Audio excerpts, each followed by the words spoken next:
Gramsci decía lo de instrúyanse porque necesitamos de toda nuestra inteligencia, conmuévanse porque necesitamos de todo nuestro entusiasmo y organícense porque necesitamos de toda nuestra fuerza. Los movimientos sociales básicamente condensan esta definición. Son quienes nos dan pautas a seguir, quienes nos van abriendo camino a lo largo de la historia de la defensa de los derechos humanos y quienes de la base han organizado a la gente corriente para lograr los derechos de la mayoría social.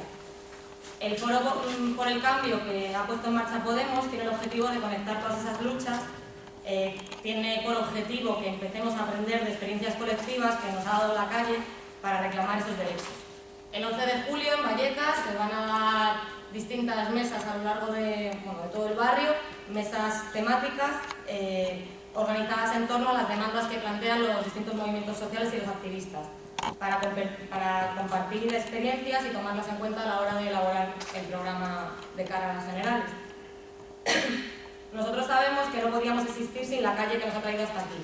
Ni Podemos como organización, pero también creo que ninguna de las candidaturas de Unidad Popular que han surgido en todo el Estado y que están llenando de alegría y dignidad las instituciones.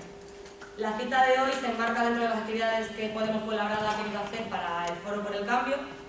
Mañana, a partir de las 6:30 de la tarde, en el Parque de la Paz, vamos a tener nuestro mini foro hacia el cambio, donde hemos invitado a movimientos sociales, activistas de aquí de Fuenlabrada, para reflexionar sobre las distintas luchas que a nuestro modo de ver en realidad son una sola, que es la lucha por lo común, por la dignidad de las de abajo. El viernes que viene, también aquí en el CIFE, se va a proyectar un documental del 15M y luego tendremos un foro donde trataremos de pensar en todo el ciclo de movilizaciones que nos han traído hasta aquí. Hoy queríamos debatir sobre los límites de la movilización y también los límites del activismo social frente a los límites de la institución, para encontrar fortalezas y debilidades de lo que creemos que son las dos caras de una misma moneda, que es el poder popular, ¿no? Para ello hemos traído una mesa de lujo que ejemplifica muy bien el orgullo que sentimos al ver a nuestra gente, a ellos tres que son nuestra gente, porque son gente corriente, porque son los de abajo, dando un paso adelante y defendiéndonos en las instituciones. Los voy a presentar brevemente y empezamos con el debate. Está Guillermo Zapata, él es escritor de guión, es profesor, es novelista y colabora en distintos medios de comunicación, es concejal de Ahora Madrid, miembro del Patio Maravillas y uno de los fundadores de Ganemos Madrid, que fue como el germen o la semilla de la candidatura que ahora encabeza Manuela Carnero.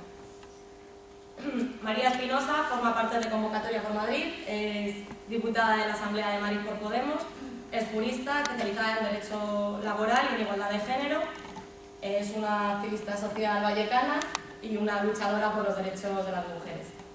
Emilio Delgado es el responsable de organización de Podemos en la Comunidad de Madrid y también es diputado en la Asamblea. Es activista social, es militante municipalista de la zona sur de Madrid y es a quien llamamos para intentar hacer un Podemos muy potente en los barrios y municipios del sur.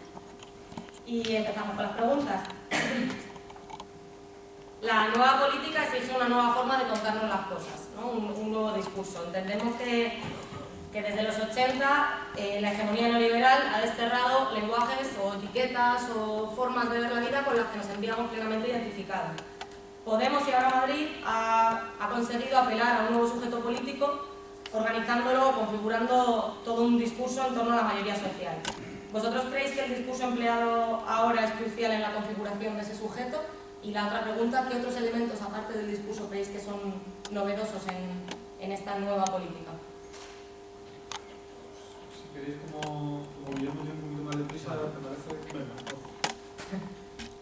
Bueno, hola, vale.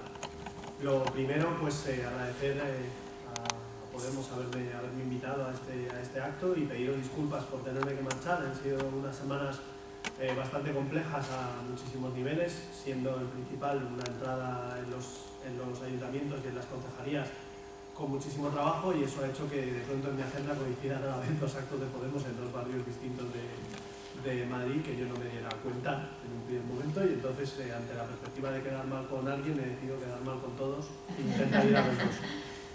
Entonces me voy con nuestros compas de Podemos Fuencarral, que además es uno de los dos distritos que a mí me toca donde soy concejal. Bueno, con respecto a la cuestión del discurso, yo creo que digamos que esa transformación del discurso se había dado ya, quizás no se había dado de una manera, o sea, no se había puesto encima de la mesa, no se había teorizado o no se había construido como arma política de intervención institucional hasta que Podemos interviene en las elecciones europeas. Pero de alguna manera esta idea de somos los de abajo y vamos a por los de arriba es uno de los elementos, digamos, fundacionales del 15M. Uno de los... Y de alguna forma la propia manifestación del 15M, ¿no? De la idea de democracia real ya apela a un imaginario que estaba de alguna manera desterrado de lo que son las tradiciones políticas de las que muchos podemos venir, ¿no? E incluso en las que nos hemos sentido reconocidos durante muchísimo tiempo. Y no me refiero solo, digamos, a lo que sería la tradición puramente de izquierda, sino incluso la propia tradición libertaria o tradición de los movimientos sociales. Es decir, no lo circunscribo a la izquierda parlamentaria o incluso a la izquierda extraparlamentaria, sino que va mucho más allá. El discurso de la democracia como uno de los elementos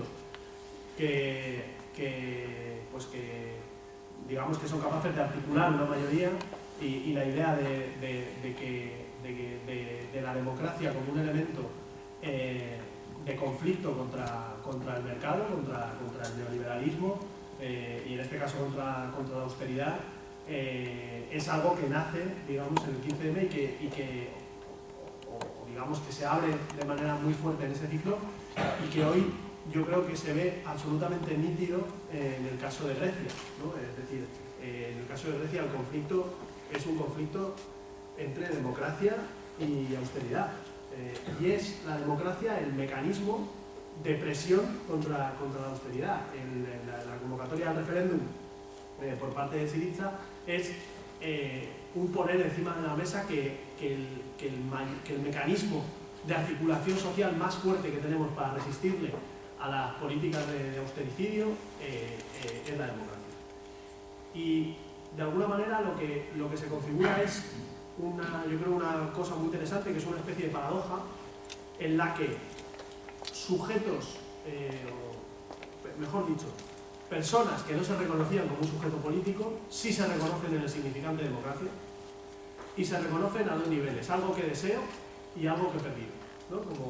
Entonces ahí se produce un juego que permite, digamos, la articulación de un reconocerse común, ¿no? Y aquí voy a hacer trampas y yo no sé lo que va a decir Emilio, pero le voy a copiar una cosa que dijo una vez y si era lo que iba a decir, pues se tiene que aguantar. Pero que me gustó mucho, que era, digamos, la idea de que tradicionalmente la política tradicional se ha basado en asignarle lugares a las cosas, ¿no? Es decir, tú eres de izquierdas y eso significa esto, esto, esto y esto, tú eres de derechas y esto significa esto, esto y esto, tú eres de centro, tú eres libertario, tú eres no sé qué, ¿no? Como una serie de etiquetas. Tú eres mayor, tú eres joven, tú eres mujer, tú eres hombre, tú eres, ¿no? Y de alguna manera era como era el uso del poder como una máquina de diferenciar, una máquina de decir, tú eres así y esto acota una frontera y esa frontera no se puede relacionar con los demás. Y siempre relacionado en términos de voto, ¿no? Si eres un pequeño empresario liberal, debes votar no sé qué.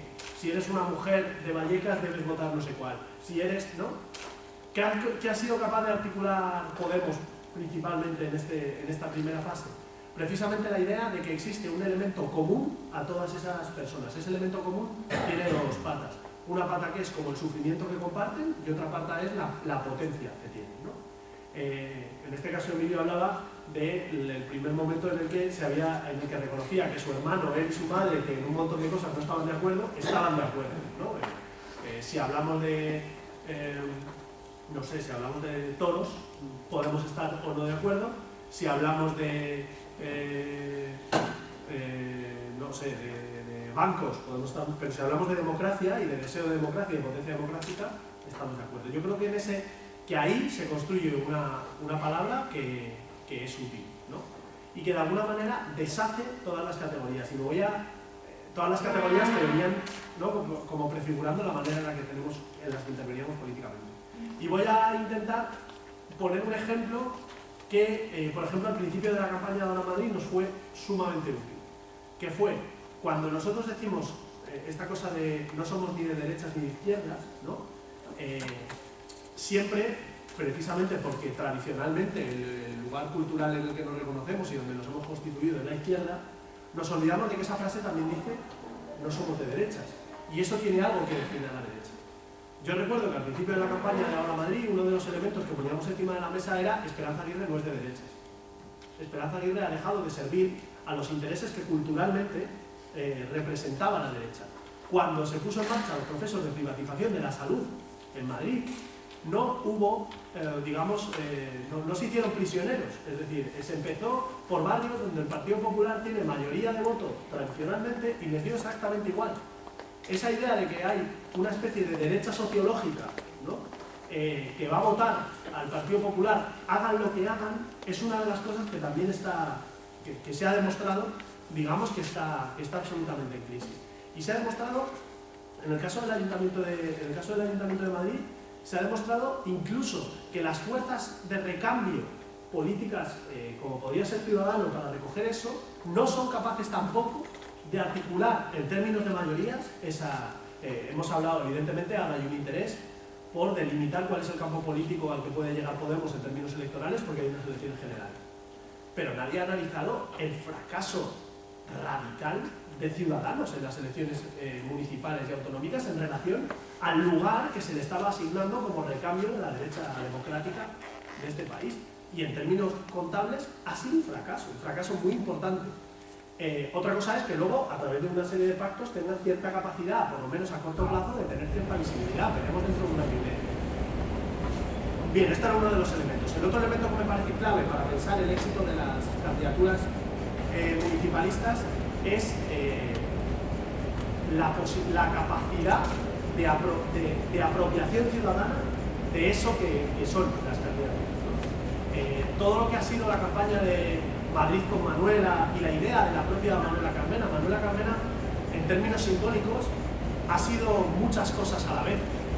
Era moderna para los modernos y tradicional para los tradicionales y una especie de tierno Galván para quien era mayor, pero una señora joven para quien era joven. Todo eso se ha construido desde dispositivos distintos. Por un lado, la propia Manuela, que es una persona heterodoxa, y yo creo que eso es algo que tenemos que decir y tenemos que poner en valor. En segundo lugar, la idea de novedad en el relato, o sea, el hecho de que se ha construido en un contexto en el que parecía que... a ver, lo voy a explicar mejor. Los medios de comunicación, sobre todo la televisión, producen una gran potencia, pero de alguna manera te convierten en televisión. Os voy a poner un ejemplo que creo que es muy claro. Como yo estos días he estado saliendo en televisión bastante, cuando la gente me ve por la calle, me llama el concejal. Ah, tú eres el concejal, ¿no? ¿Qué quiere decir eso? Eso quiere decir que se me percibe como el único concejal. Eso es lo que hace la tele, es decir, de toda la diversidad que hay, construye figuras únicas, ¿no? Y a la vez tiene un deseo de novedad brutal. Y eso se traslada a la sociedad, es decir, la sociedad está atravesada por el deseo, por lógicas de representación de figuras únicas y de novedades. Esto, en mi opinión, es clave para el ciclo que se avecina en las elecciones generales. ¿Por qué? Porque la persona que representa la posibilidad de cambio es Pablo, creo que es obvio, evidente, etcétera, es quien encierra la potencia del cambio político, pero a la vez no es una novedad, ya está situado desde hace un montón de meses. ¿Qué pasaba con Manuela? Que aparece como una figura que encarna esas dos cuestiones. Por un lado, una potencia singular, alguien que aparece como un icono, o sea, que tiene como esta capacidad fotográfica, ¿no? Es diferente a todas las personas que se presentan y es representable como tal, ¿no? Y en ese sentido también es apropiable por mucha gente. Hay mucha gente que puede decir, esto es Manuela porque Manuela la construyo como yo quiero, ¿no? Pero a la vez es una novedad. Entonces, ¿cómo desde Podemos se aborda la novedad en el ciclo de noviembre? Para mí va a ser clave para ganar o no las elecciones. Lo digo con toda la... O sea, entiendo que estamos en un foro de debate y que toca como problematizar en la medida de lo posible. Los procesos de confluencia han sido capaces de construir una determinada novedad. Yo no estoy seguro de que la repetición de eso sea la clave para que Podemos sea el elemento vencedor. pero creo que tiene que haber un elemento de novedad. Tiene que haber un elemento de novedad. Y lo digo con pesar, porque es delirante que una fuerza política que tiene menos de un año pueda ser percibida como vieja. No vieja en términos de vieja política, sino como algo que, sí, que ya más o menos sé lo que es, y que lo que queda es ver cuánto margen de poder gana. O las elecciones de noviembre tienen naturaleza de acontecimiento, y la única manera que haya un acontecimiento es que haya novedad. O no hay manera, o lo que se produce es una reordenación del poder, y ya está. Y esa reordenación del poder, evidentemente, va a ser muy potente en términos de cambio, pero puede no ser suficiente y colocarnos en un ciclo político de asfixia, o sea, de diferentes modelos de juego, ¿no? Entonces yo creo que es muy importante que pensemos colectivamente cómo se introduce esa cuestión de la novedad. Yo personalmente creo que no es el Frente de Izquierdas, que no es una nueva candidatura de confluencia, pero que tampoco es simplemente Podemos. Problema, que honestamente que no sé cuál es la estrategia, porque también yo debo reconocer que hay un componente azaroso en ahora Madrid. Es decir, si a nosotros 2 semanas antes de las elecciones municipales nos dicen que vamos a ser la fuerza que tiene la capacidad de gobierno y que de hecho va a gobernar, ya os digo yo que las carcajadas se oyen, estoy hablando de 2 semanas. Y eso también es otra cosa muy importante. Yo recuerdo cuando estábamos en el proceso de confluencia que todo el mundo que no estaba como directamente activo y participando en el proceso nos decía, vais tarde, vais muy tarde, no vais a llegar, no vais a ser capaces, no sé qué. Y nosotros decíamos, las elecciones se juegan en las últimas 2 semanas. Lo que es importante es que cuando la máquina se ponga en marcha, la máquina funcione como un reloj. Y que la máquina funcione como un reloj no pasa solo por lo que, digamos, yo creo que hay una lectura de la comunicación en términos electorales que de alguna manera es como un francotirador, ¿no? Un francotirador es una persona que tiene una capacidad para ver muy buena y que tiene una bala. Y si la bala da, chao. Pero si no da, todo sigue igual, por decirlo de alguna manera. Eso es necesario. Es decir, es necesario eso. Pero esa idea de un tipo solo que dispara y da o no da cuenta de un elemento que, por ejemplo, a mí, que no era especial. Yo creo que en términos de discurso político, por ejemplo, en otras mesas que hemos estado de confluencia, los compas de Izquierda Unida están muy atrás de la coyuntura. Lo he vivido, hemos discutido con ellos con pasión y convicción, ¿no? Me acuerdo en tiempos buenos con Lara pues cuando esto estaba empezando, que estaba en Iberofón, estaba en vídeo Lara y yo, y discutíamos de esto. Creo que en esos términos no han estado a la altura del momento histórico. Ahora bien, si la organización territorial de Izquierda Unida en los barrios de Madrid no hubiéramos ganado las elecciones. ¿Por qué? Yo me lo he preguntado mucho tiempo, ¿cómo es posible que un partido político que no tiene visibilidad mediática de ningún tipo durante fácil 25 años, mediática en los términos, que en segundo lugar maneja un discurso que es un discurso que se queda desfasado con respecto a los tiempos, que no entiende que este eje izquierda-derecha no es operativo, que no quiere decir que no exista, que haya personas de izquierda y derecha, no, quiere decir que para ganar la pelea no es operativo, es como si dijéramos, joder, hemos peleado toda la vida con un hacha y es que somos los mejores con las hachas, ya, pero es que los otros tienen tanques. Entonces necesitas otra cosa, porque el hacha contra el tanque no funciona. No es un problema moral, es un problema de táctica, punto. Vale, ¿cómo es posible que esa organización política siguiera teniendo unos niveles de representación relativamente razonables? Y solo se explica porque en los territorios, en los barrios, se la vinculaba con una cultura de vínculo social en el territorio y de mediación, es decir, cumplía una función de cara al territorio, porque estaba imbricada en las asociaciones de vecinos, en todo un tejido tradicional sin el cual no se puede explicar el partido. Durante un montón de tiempo, claro, como hemos vivido tanto tiempo en el que ya la autonomía de lo político desvinculaba por completo a los partidos de los procesos sociales, pues la sensación que teníamos es que eso no existía, pero no es verdad. Cuando surge Izquierda Unida, cuando el PC se empieza a reconfigurar, etcétera, deviene de un proceso social. Y por tanto, es reconocido como cuando se dice, joder, ¿por qué el PSOE sigue ganando en Andalucía? Leche, porque se le reconoce como un mediador social. Es que el PER, no, es que el PER es derechos para mucha gente. ¿Y quién te lo garantiza? ¿Qué pasa? ¿Que tienes una relación instrumental con eso? Sí, claro, tengo una relación instrumental con eso. ¿vamos a ignorar eso a la hora de intervenir políticamente? Tenemos que pensar cómo somos útiles a lo social. Entonces, despreciar la posibilidad de cooperación con otras fuerzas puede tener la pega de que esas fuerzas sean determinantes, probablemente no en términos generales, es decir, nunca serían capaces de llegar a donde tú llegas, pero son capaces de darte el último empujón que necesitas para ganar, y eso hay que medirlo.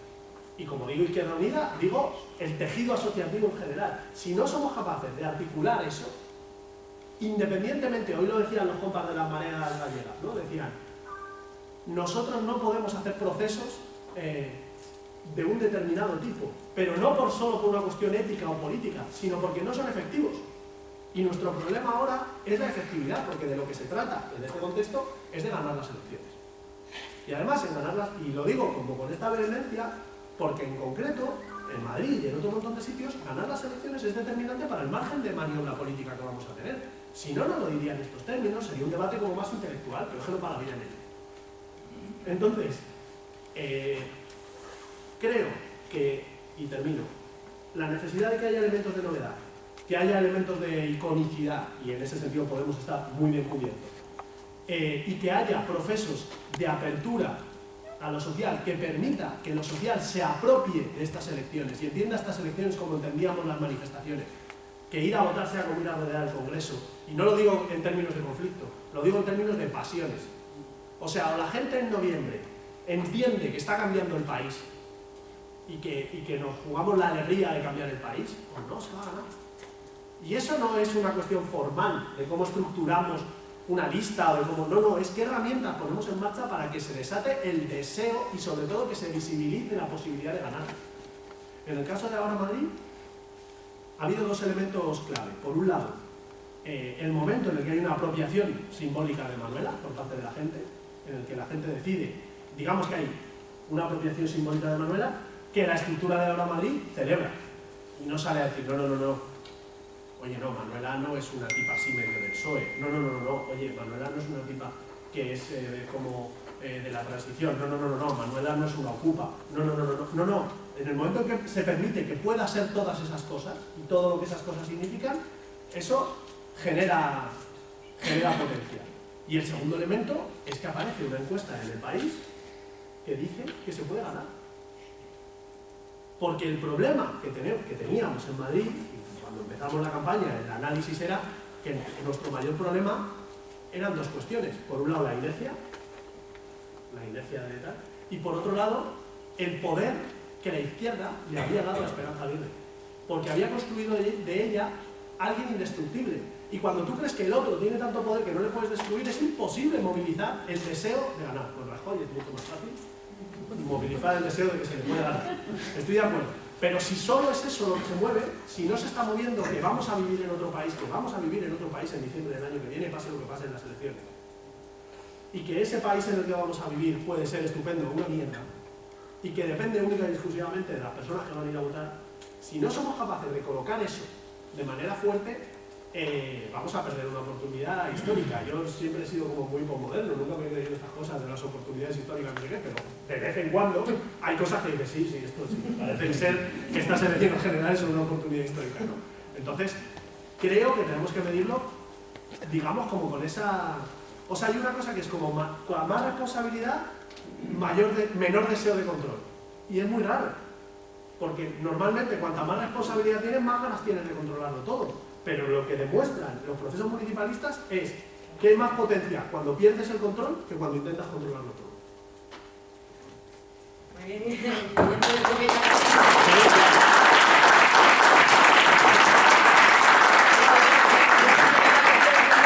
Nos centraríamos solo en esta, lo que pasa que es que en la siguiente, o sea, ahora habláis vosotros, pero en la siguiente también quiero que te quedes para poder hablarla porque va del patio y me encanta. O sea, que contesten ellos dos, luego ya seguimos debatiendo.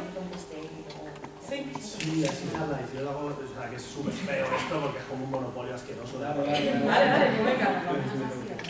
Ahora vuelvo... Y lo hago breve y así me pido. Vale. Además aprovecháis y me Eso te iba a decir, además luego cuando te vayas con por encima, no tienes ni puta idea de lo que vais a hacer. no hagáis caso de tío.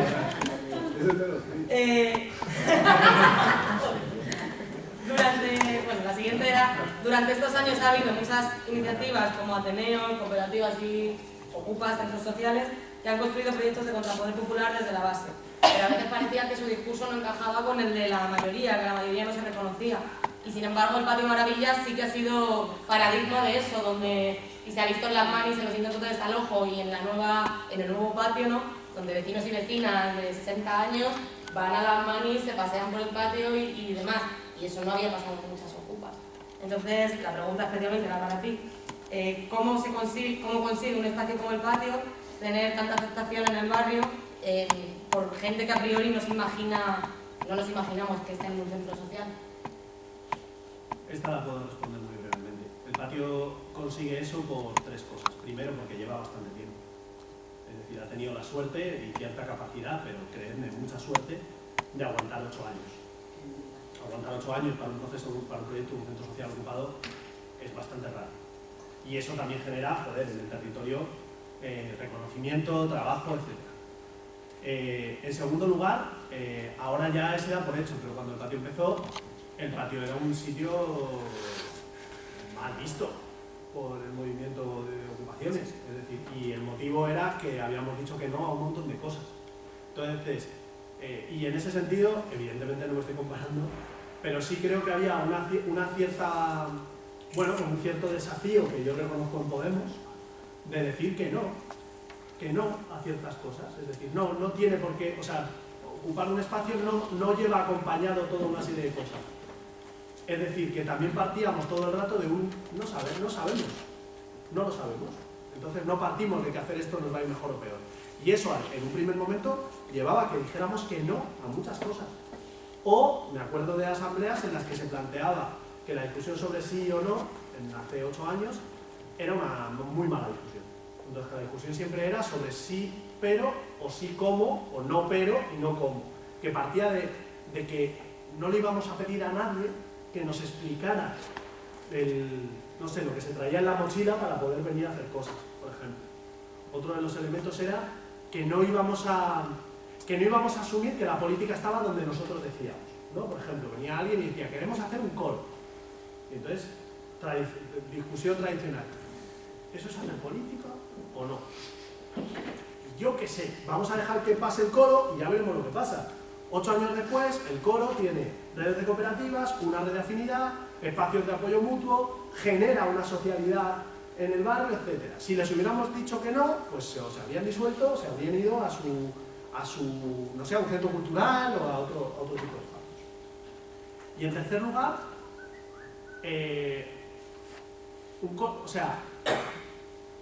un colectivo político, es decir, un colectivo que sistemáticamente está pensando sobre lo que pasa.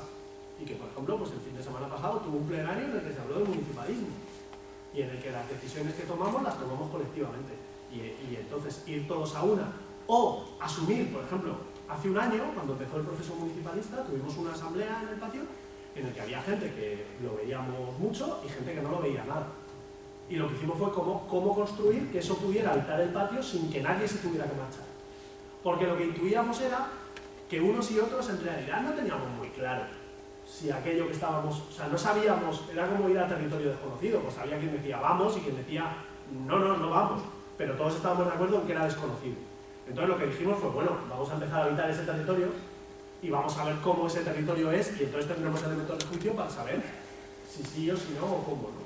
Y yo creo que esa relación con el tiempo, de tener cierta paciencia, también nos ha venido bien. Y eso nos ha permitido como no prejuzgar lo que estaba pasando. Y sobre todo a partir del 15M. Es decir, cuando sucede el 15M, nosotros, me acuerdo que tuvimos incluso asambleas diciendo, oye, ¿tiene sentido que sigamos con el patio, con esto que está pasando? Nos disolvemos, porque es que está pasando lo que siempre hemos deseado que pasara. Entonces, ¿tiene sentido que sigamos? Y eso te obliga a decir, bueno, pues sí, solo que el sentido ya no es el que era, ya no es un sentido de intentar que pasen cosas, sino más bien acompañar lo que está pasando, ¿no? O sea, como... Entonces, yo creo que la legitimidad viene también de que hemos entendido que el patio es una infraestructura. Hay un sujeto político, pero es una infraestructura, es una utilidad. Y en ese sentido, hemos entendido, yo creo, durante el ciclo del 15M, precisamente esa cuestión de que la democracia es el elemento central, mucho más que otro. Pero aún así pongo en duda que el patio sea el único espacio. Me explico. En estos años ha habido muchísima gente que ha abierto procesos muy interesantes que ya partían de ese ADN, o sea, ha habido un aprendizaje. Pienso en ateneos populares que se han abierto, por ejemplo, eso Emilio lo puede contarlo muy bien, cómo se ha tejido todo el proceso municipalista en el sur, se ha tejido partiendo de ateneos que no se diferencian mucho, quizás están alquilados o ocupados, pero no se diferencian mucho en lo que es el patio. La Villana de Vallecas no se diferencian mucho de lo que es el patio.